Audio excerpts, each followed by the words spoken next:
उपस्थित मेरे बुजुर्गों, नौजवान साथियों, मातृशक्ति और प्यारे बच्चों, पत्रकार बंधुओं, नाम सबका जानता हूं मैं। समय की बात है, बहुत देर से लोग बैठे हैं।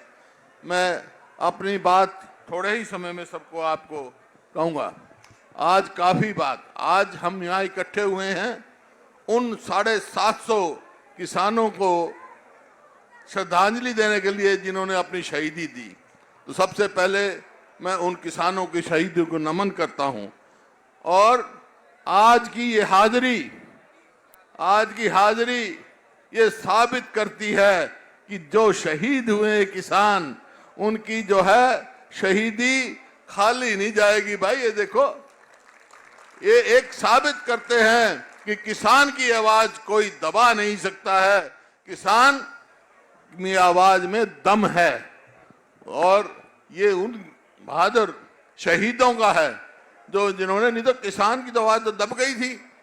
ऐसे कानून आ गए थे कि किसान बर्बाद हो जाता। वो किसान हितैषी नहीं थे। 13 महीने उन्होंने ये किया, आंदोलन चलाया और इस सरकार को झुकना पड़ा। आज का जो ये महीना है, पो का महीना, किसान की कुर्बानी का, और भाई गुरु गोविंद सिंह के परिवार की भी कुर्बानी का ये पो का महीना है। उनके परिवार ने भी कुर्बानी दी थी, जो आज मैं और आज गुरु ब्रह्मानंद की जयंती भी है। तो ये ऐसा आज समय है। तो आज मैं जो सब इकट्ठे हैं, मैं तो 2-4 बात कहना चाहता हूं कि भाई इस सरकार के आने के बाद किसानों का क्या हुआ। सिरसा की भी बात कही और पूरे देश के किसान की भी बात कही। किसानों ने संघर्ष भी किया, क्यों किया था।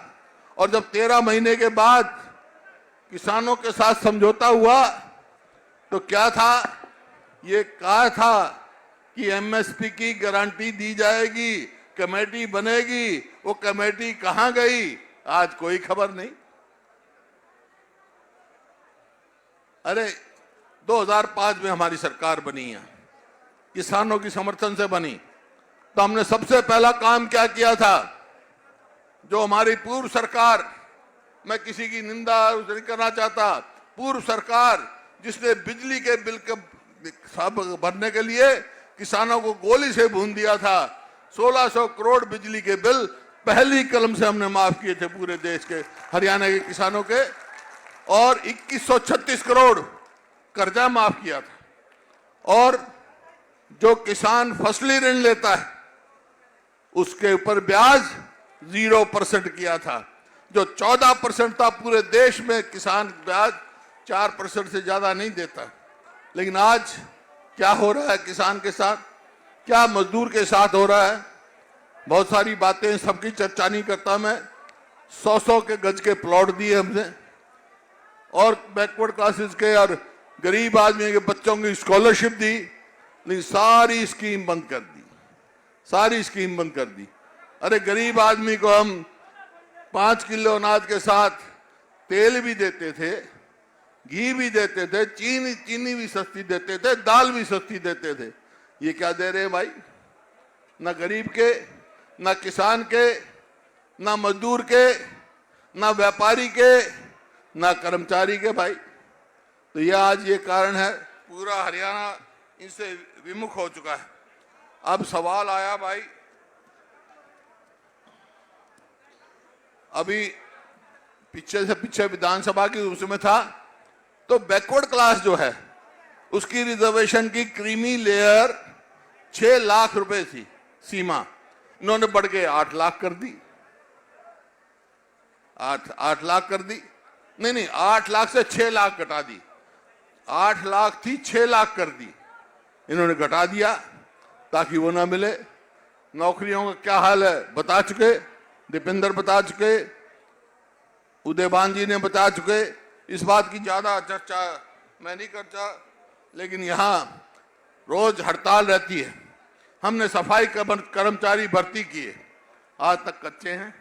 चौकीदार कच्चे हैं, मनरेगा के मेट कच्चे हैं, ये सारे आपके सामने हैं। सवाल इस बात का ज्यादा समय नहीं लेना चाहता मैं। मेरे को इस बात का दर्द है, तकलीफ है, मेरे दिल में ये टीस है। 2014 में जो हरियाणा प्रति व्यक्ति आय, प्रति व्यक्ति निवेश, रोजगार देने में और कानून व्यवस्था में, खेल और खिलाड़ियों में पूरे देश में नंबर 1 था 2014 में। और ये 9 साल में भाई इन्होंने क्या किया? 9 साल में कहां से कहां पहुंच गए? आज हरियाणा किस चीज में नंबर 1 है? आज नंबर 1 है बेरोजगारी में, महंगाई में, भ्रष्टाचार में और भाई अपराध में। ऊपरली 2-3 स्टेटों से आ रहा है और खिलाड़ियों के साथ जो हो रहा है वो तो आपको मालूम ही है। तो कोई भी ऐसा वर्ग नहीं जो इन्होंने, कोई एक काम ऐसा नहीं है। अगर मैं ऐसा आदमी कोई अच्छा काम करते तो मैं इनकी बड़ाई करता। कोई एक ऐसा काम नहीं किया जो मैं इनको कह सकूं भी इन्होंने अच्छा किया है। बस लूटने में लगे हुए हैं। जैसे अभी चर्चा हुई, क्या का गठबंधन है ये? कहा जब गठबंधन बना तो इन्होंने एक कमेटी बनाई है दिल विज की अध्यक्षता में कि भाई कॉमन हम मैनिफेस्टो बनाएंगे, ये काम करेंगे। आज तक उस कमेटी की रिपोर्ट ही नहीं आई। क्यों? काम करना ही नहीं इनने कुछ। जहां कर्जा 4.5 लाख करोड़ आज कर दिया, कहां जा रहा भाई पैसा? वो किसको, कहां खर्च हो रहा है? मैं सिरसा में आया हूं, मेरा खुला सवाल है, उनके भी समर्थक होंगे, भाई एक काम बता दो सिरसा में होया वो, कोई एक भाई फायदा। तो ये आपके सामने अब सवाल आता है। भाई हम आए हैं, अब सवाल आप पूछ सकते हो, भाई आप आओगे तो आप क्या करोगे? बाकी तो चर्चा सब हो लिया, सब इस बात को समझ चुके ये विफल सरकार है, ये किसी का भला नहीं कर सकते। अगर हमारी कांग्रेस पार्टी सरकार आएगी तो हम क्या करेंगे? भाई मैं 5-4 बात बताता हूं हम क्या क्या करेंगे। नंबर 1 तो जो इन्होंने हमारे बुजुर्गों की बेइज्जती की है ना, हमारी सरकार आएगी तो भाई बुजुर्गों की पेंशन 6,000 रुपया महीना करेंगे।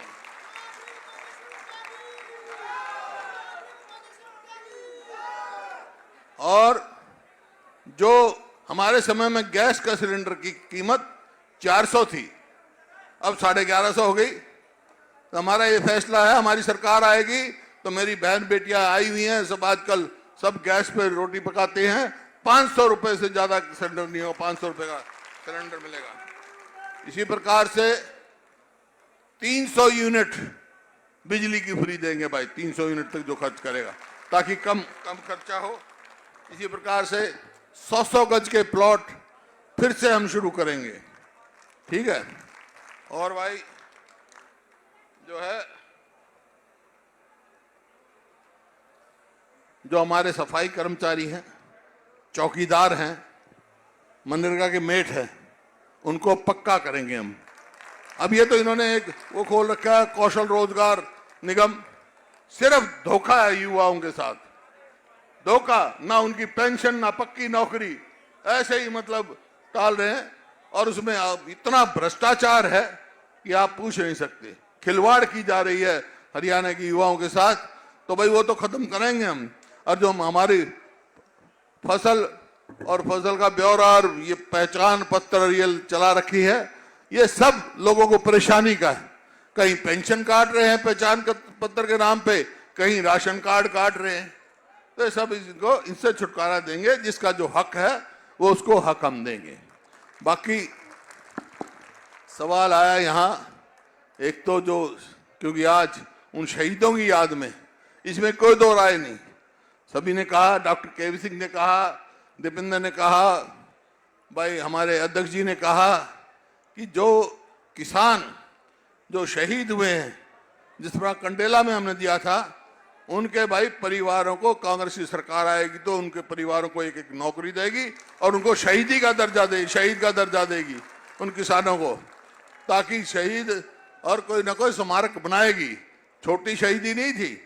अगर उनकी सबसे ज्यादा कोई दोषी है, जो निर्दोष किसानों को जो अपनी जायज मांग रहे थे, उनको मौत के घाट उतारने की सबसे बड़ी दोषी है, तो हरियाणा की बीजेपी और जेजेपी सरकार है, इन्होंने सड़कें बंद करी, इन्होंने लाठियां चलाई, इन्होंने पानी की बौछारें भगाई, इन्होंने गोलियां चलाई। क्यों भाई? हाँ, गुनाहगार तो ये है ना। तो ये आपके पास फिर दूसरी बात आई कि भाई वायदा क्या था। रायपुर में कांग्रेस का अधिवेशन हुआ था और किसानों की उसका लेके मेरे पर जिम्मेवारी छोड़ी थी पार्टी ने कि भाई आप सुझाव करो। तो जो फैसला हुआ था, जो कांग्रेस अमल में लाएगी, मैं बता रहा हूं, फैसला ये हुआ था कि देश के किसान जो कर्जे में डूब रहे हैं उनको कर्जा माफी से लेके कर्ज मुक्त तक लेके जाएंगे और 6 लाख रुपए का कर्जा माफ शुरू करेंगे और एमएसपी की गारंटी देंगे। एमएसपी गारंटी होगी और सारी फसलों की होगी। और यहाँ जहाँ तक लोकल सवाल है, मैंने कहा विकास सिरसा का, भाई मैं आया हूँ, आता हूँ यहाँ पर, देखता हूँ। हमारी सरकार आई तो एक चौधरी देवीलाल के नाम से यह यूनिवर्सिटी बनी हुई थी, 4 कमरे थे। आज देखो राष्ट्रीय स्तर पे कौन लेके आया भाई? हमने किया काम ताकि यहाँ वो हो।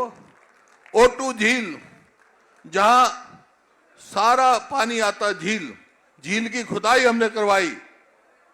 4 फेजेस में होने थे, 2 फेज हमारे पूरे हो गए थे और डॉक्टर केवी सिंह उन्होंने तो उसके बाद इन्हें बंद कर दिया। उस समय कई चैनल चलाए थे हमने खरीद के और बाकी ये छोड़ गए।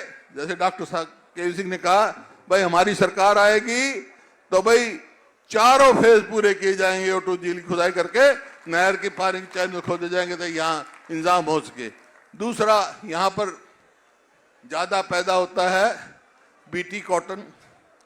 उस टाइम हमारी शुरू हुई BT2, लेकिन अब पिट गई क्योंकि और बीज आ गए, BT3, BT4, और इन्होंने सरकार ने BT2 पे बैठी है। ये हमारी सरकार आएगी तो BT3 और BT4 दिया जाएगा ताकि किसान मालम माल हो। तो ये आपके सामने है। ये तो मोटी मोटी बात बताई है, लेकिन एक जो बात है आखिरी, क्योंकि ये सारे, मैं यहाँ से एक बात कह सकता हूँ, आज सिरसा में जो आप कट हुआ है इतना जबरदस्त, बाहर सारा जाम था, मैं आया, जितने यहाँ आदमी उससे कई गुना बाहर थे। उसके दावे में कह सकता हूं कि लोगों ने 36 बिरादरी ने मन बना लिया है इस सरकार से छुटकारा पाने का, कांग्रेसी सरकार बनाने का। और भाई मन ने भी मन बना लिया है। मैं भी संघर्ष में मेरी जीवन गया है, एक और टक्कर लेने का इनसे मेरा मन है। तो भाई मैं तो आपसे इजाजत लेने आया हूं, एक इजाजत लेने आया हूं। आपकी इजाजत हो, साथ दो तो एक टक्कर ले लूं इनसे। हाथ खड़े करके बता दो। बहुत बहुत धन्यवाद।